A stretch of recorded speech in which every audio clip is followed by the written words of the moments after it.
तो आखिर कैसे पहुंचा ये मामला अरावली माउंटेन रेंज का सुप्रीम कोर्ट में?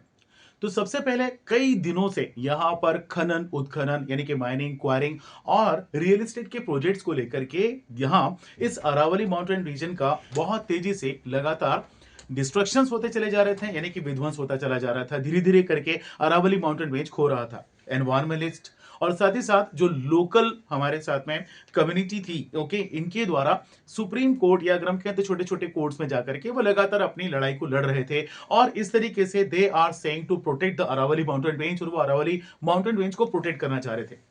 ऐसे ही हमारे पास में एक सबसे बड़ा मामला लगभग 2023-24 यानी कि 2023-2024 में आता है, तब जब यहां बात होती है कि what exactly we called to the Aravalli, Aravalli mountain किसे कहा जाएगा।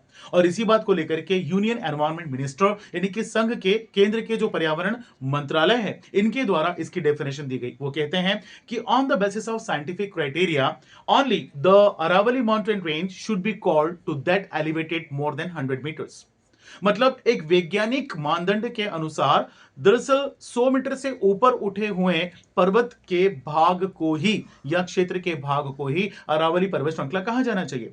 और जब ये बात हुई तो इसी बात को लेकर के अब गर्मा गर्मी तेजी से बढ़ने लगी, क्योंकि 100 मीटर से नीचे के कई रीजेस यानी कि कटक जो होंगे अरावली पर्वत श्रृंखला के, they will be not considered as of the Aravalli mountain range.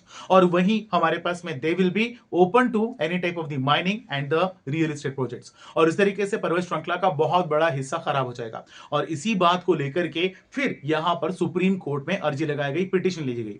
और सुप्रीम कोर्ट ने नवंबर 2025 में दरअसल यूनियन मिनिस्ट्री यानी कि यूनियन एनवायरमेंट मिनिस्ट्री के इस पर्टिकुलर डेफिनेशन को एक्सेप्ट किया और परिभाषा को स्वीकार करके कहा कि यस, 100 मीटर से ऊपर का जो एलिवेटेड पार्ट होगा उससे ही अरावली रेंज माना जाएगा। जिस कारण से अब यहां पर इसके लिए कई तरीके के यहां पर आंदोलन शुरू हो गए। हालांकि सुप्रीम कोर्ट ने एक सबसे बड़ा दूसरा डिसीजन भी इसके साथ में दिया, और वो ये कहा गया कि जितने भी माइनिंग एक्टिविटीज है यानी कि खनन की क्रियाकलाप होंगी, that will be freeze until the scientific study not carry on. जब तक वैज्ञानिक अध्ययन नहीं हो जाता तब तक सभी प्रकार के खनन उत्खनन के क्रियाकलापों को रोक दिया जाएगा। That's it. तो फटाफट अपने फ्रेंड्स के साथ में सेशन को शेयर कीजिएगा, लाइक कीजिएगा और सब्सक्राइब नहीं किया तो कर लीजिएगा।